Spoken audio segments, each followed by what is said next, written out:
Since we talked about examples of small groups that you could be running in your high school last week in episode 113, I thought this week we could narrow in on data collection for those small groups, because I don't want you to dive in headfirst without a plan or a data-driven mindset to show some results for what you're doing.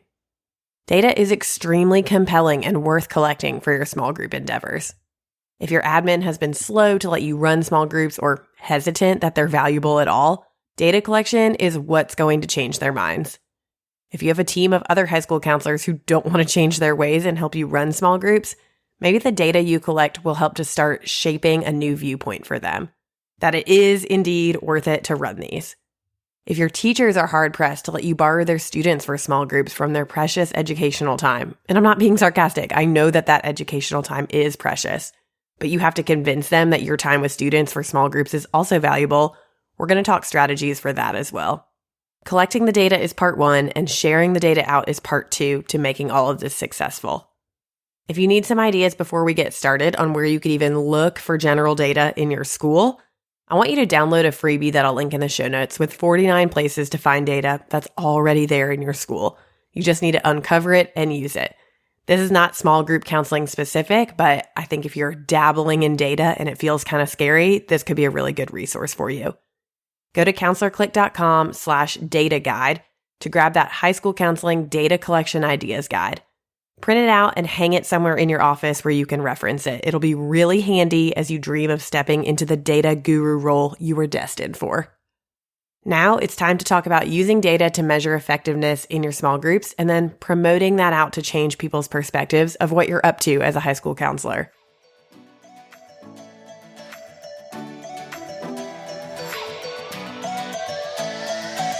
You got into this profession to make a difference in your students' lives, but you're spread thin by all of the things that keep getting added to your to-do list.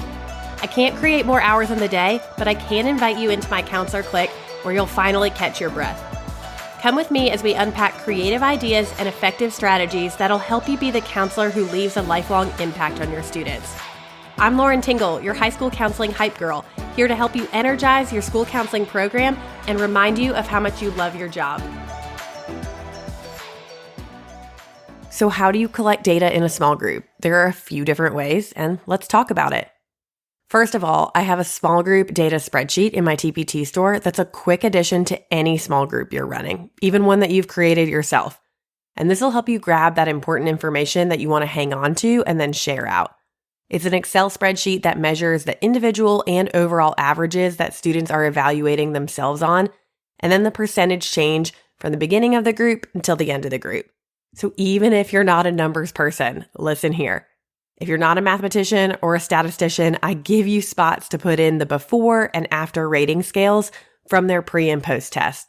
Then I give you another tab that you can add in your questions from your pre and post test, just so that you can see all of that data summarized on one page. This is really helpful for when it comes time to share your results out. Next, I want you to collect some perception data for your small groups. This can be as easy as an open-ended question on the post test, like, what have you learned about yourself during this group? Or what is something you could change to help yourself find more success in your academics in the future? Just something that a student has to reflect on and give words to as an answer. I love using some conversation cards to pass around and have them share this out verbally in the group setting. You can just jot down some notes on this, and this can be some of your perception data. The reason students are academically different or behaviorally different because of what you've taught them to implement. Is it a goal of yours to get some small groups up and running at your high school? Are small groups the tasks that just keep getting pushed down on your to-do list and never make it to your actual calendar and then out into the world? I want you to check out my curated podcast playlist just for small group counseling. The episodes featured cover topics like overall benefits of small groups, partner buy-in, student buy-in, facilitation tips, and more.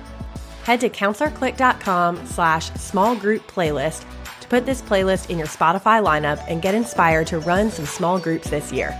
That's counselorclick.com/small group playlist. Now, let's get back to the episode. Another way to gather some data for your small groups that you might not have thought about is if you have pictures or permission to grab some pictures throughout your intervention. This could be a great way to show off some of that perception data. I did an attendance and a mentoring initiative once where each week that a student won the challenge for the week, I snagged a picture of them with their adult mentor in the school building, with permission, of course. I used this photo as evidence and encouragement for the students and staff each week.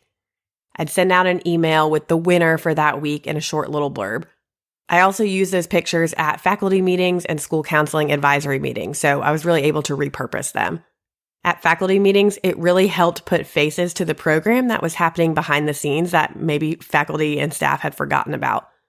I am certain that this softened teachers to wanting to be part of the initiative the next time around because they could connect stories and experiences with the attendance and mentoring initiative that we were rolling out. At our advisory council, this gave our partners some buy-in as to what we were doing. It made our project memorable, not just another attendance initiative that the school was doing, but it was something that was built on relationships, and they saw that through the pictures. And lastly, don't forget about the stories that teachers could share as some of your really powerful perception data. When adults in your building are sharing student success stories, these are so powerful. You can get quotes from teachers by asking them to hit reply to an email, by pulling a response in a survey, or just by talking to them. Ask them how a student changed in their classroom because of the work you were doing with the student, either individually or with your group. If you have a teacher who's especially excited, get them to share in front of everyone at a faculty meeting. This doesn't even take up that much time, but you're getting to tap on someone else to share something more compelling than you ever even could. You'll continue to build trust in your building as teachers add to the validity of what you're doing with your counseling initiatives. I really don't want you to overlook collecting data when you're doing small group interventions. It really helps your small groups serve 4 huge purposes. 1, meeting Tier 2 needs in your school for your students. 2, measuring your intervention's effectiveness.